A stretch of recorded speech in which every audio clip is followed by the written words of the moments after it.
नमस्कार, daily line के news file bulletin में आपका स्वागत है। मेरा नाम है मार्तंड सिंह।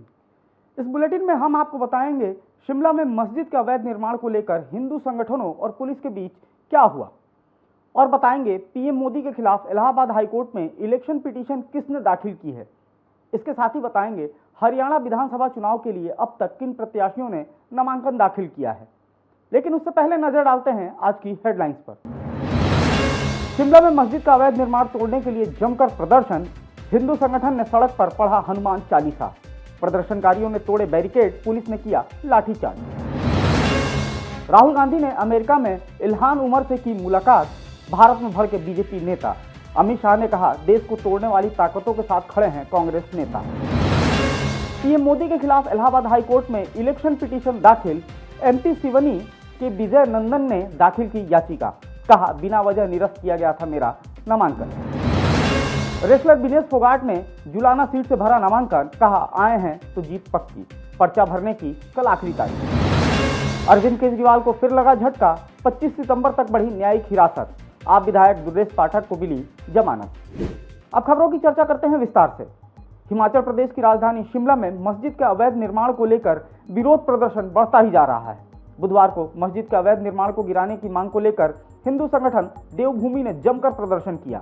हजारों प्रदर्शनकारी मस्जिद की ओर जाने वाली सड़क पर उतर आए। यहां उन्होंने हनुमान चालीसा पढ़ा और जय श्री राम के नारे लगाए। इस दौरान पुलिस प्रदर्शनकारियों को रोकने में नाकाम रही। प्रदर्शनकारियों ने बैरिकेड तोड़ दिए, जिसके बाद पुलिस को भीड़ पर काबू करने के लिए 2 बार लाठीचार्ज करना पड़ा।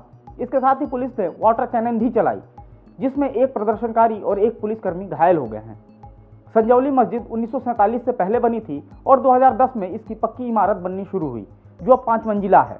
मस्जिद निर्माण को लेकर नगर निगम में शिकायत की गई थी, जिसके बाद नगर निगम अब तक 35 बार अवैध निर्माण को तोड़ने का आदेश दे चुका है। वहीं ताजा मामले की शुरुआत 31 अगस्त को हुई थी, जब 2 गुटों के बीच मारपीट हुई। इसके बाद से हिंदू संगठन लगातार मस्जिद का अवैध निर्माण गिराने की मांग कर रहे हैं। बढ़ते अगली खबर की तरफ। कांग्रेस नेता राहुल गांधी 8 सितंबर को अमेरिका के 3 दिवसीय दौरे पर गए थे। इस दौरान राहुल गांधी कई कार्यक्रमों में शामिल हुए। उन्होंने लोकसभा चुनाव और आरक्षण समेत कई मुद्दों पर इस दौरान बात की। वहीं अपने दौरे के आखिरी दिन मंगलवार रात राहुल गांधी ने वाशिंगटन डीसी में अमेरिकी कांग्रेस के प्रतिनिधिमंडल से मुलाकात की। रेबर्न हाउस में हुई इस मुलाकात में भारत विरोधी बयान देने वाली इल्हान उमर भी मौजूद थी। वहीं राहुल के इल्हान से मुलाकात को लेकर अब देश में विरोध शुरू हो गया है। अब बीजेपी नेता राहुल के इल्हान से मिलने की आलोचना भी कर रहे हैं।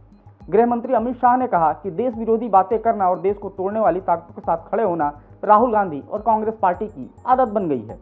शाह ने कहा कि चाहे जम्मू कश्मीर में देश विरोधी और आरक्षण विरोधी एजेंडे का समर्थन करना हो या फिर विदेशी मंचों पर भारत विरोधी बातें करनी हो, राहुल गांधी ने देश की सुरक्षा और भावना को हमेशा आहत किया है।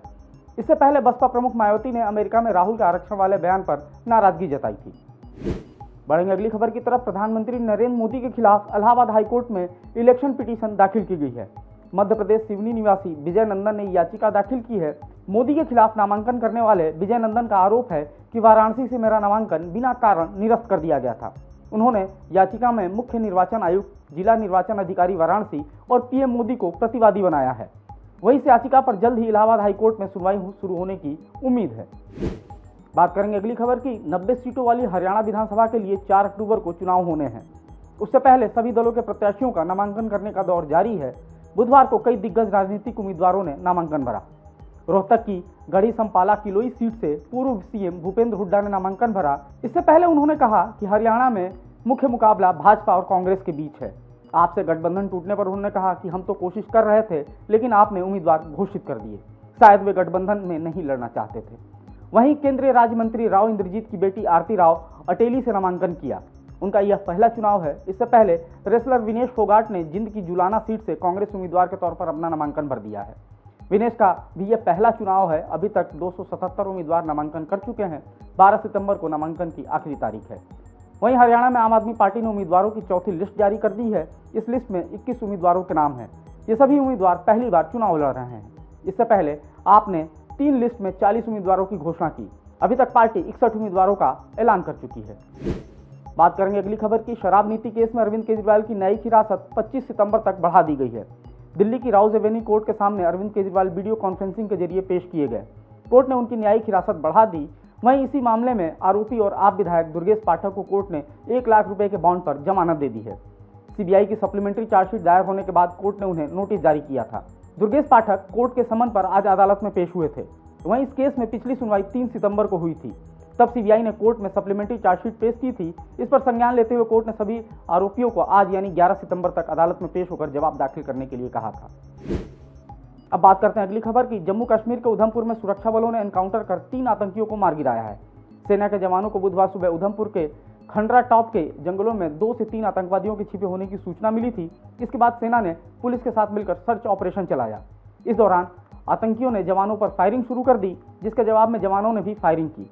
वहीं करीब 4 घंटे तक चले एनकाउंटर के बाद सुरक्षा बलों ने तीनों आतंकियों को ढेर कर दिया। बात करेंगे अगली खबर की। दिल्ली, एनसीआर और राजस्थान समेत उत्तर भारत में आज फिर भूकंप के झटके महसूस किए गए। बुधवार दोपहर को भूकंप के झटके महसूस किए गए। वहीं रिक्टर स्केल पर भूकंप की तीव्रता 5.8 मापी गई। भूकंप का केंद्र पाकिस्तान में 33 किलोमीटर की गहराई में था। भूकंप के झटके इस्लामाबाद और लाहौर में भी महसूस किए गए। डेली लाइन की न्यूज़ फाइल बुलेटिन में फिलहाल इतना ही। और फॉलो करते रहे हमारे डिजिटल प्लेटफॉर्म डेली लाइन को।